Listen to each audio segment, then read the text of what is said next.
Buongiorno da Leandro Maggi, buongiorno da Taglio di Po, con il sindaco Francesco Siviero, preso al volo con PNRR, questo sconosciuto, cosa sta facendo il comune, cosa bisogna aspettarsi da questo grande incognita e questo in teoria grande opportunità.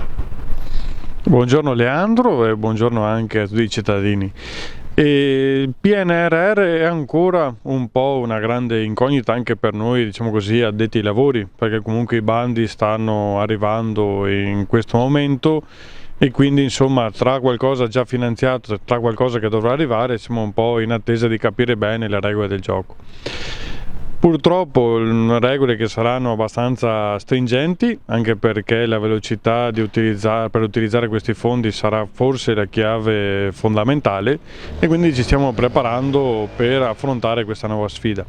In parte abbiamo già ricevuto questi fondi che riguardano soprattutto lavori pubblici per circa 2.300.000 euro e adesso ci stiamo muovendo anche per quanto riguarda tutto il comparto sociale, anche in collaborazione con la Casa Riposo, quindi col CIAS,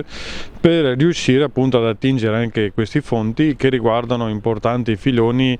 del sociale, ma quindi di tutta la vita di una persona, quindi dalla nascita e fino anche alla fine proprio del percorso di vita. Ecco, lei l'ha accennato appunto 2 secondi fa. Riuscite a rispettare i tempi, visto che i tempi sono molto stretti, o sbaglio? Allora, diciamo che normativamente parlando sono state introdotte molte novità anche per quanto riguarda lo snellimento delle procedure legate al codice appalti. Certo è che un po' le strutture ministeriali che pensano queste norme forse non conoscono appieno come funziona, come può funzionare un comune magari delle dimensioni di Taglio di Po e quindi ragionano su numeri un po' diversi. Adesso comunque ci stiamo organizzando, ci stiamo attrezzando anche con una serie di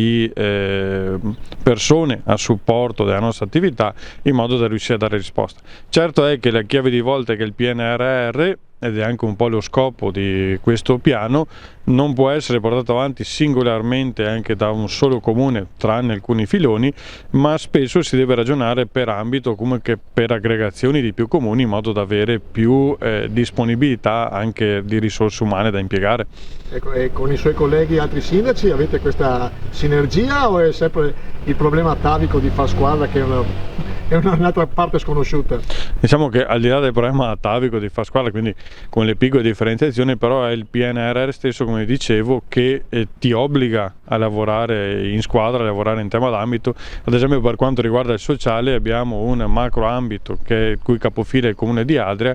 e bisogna appunto lavorare all'interno di questo e quindi vedremo che come per il sociale c'è questo filone, per i lavori pubblici è un po' diverso, però anche lì si punta a finanziare principalmente aggregazioni, magari a raggiungere i 15.000 abitanti, come per altri filoni che probabilmente potranno essere il sostegno anche alle imprese. Sicuramente ci sarà da fare squadra e presentare dei progetti che siano di ampio respiro e soprattutto di area vasta. Il parco che ruolo avrà in tutto questo? Anche il parco è beneficiario di una serie di contributi legati al PNRR e anche lì, oltre a doverli gestire, ad esempio come si diceva prima, questi fondi ragionando tra tutti i comuni del parco, lì bisogna anche gestirli ragionando con il parco dell'Emilia Romagna, quindi in questo caso abbiamo lo Stato, abbiamo le 2 regioni Veneto ed Emilia Romagna e abbiamo i 2 parchi e poi i singoli comuni, quindi anche qua un sistema di squadra veramente ampio e importante. Ecco, ultima domanda, il rincaro dei costi energetici da una parte, delle materie prime dall'altra, quanto inciderà sull'esecuzione di questi progetti?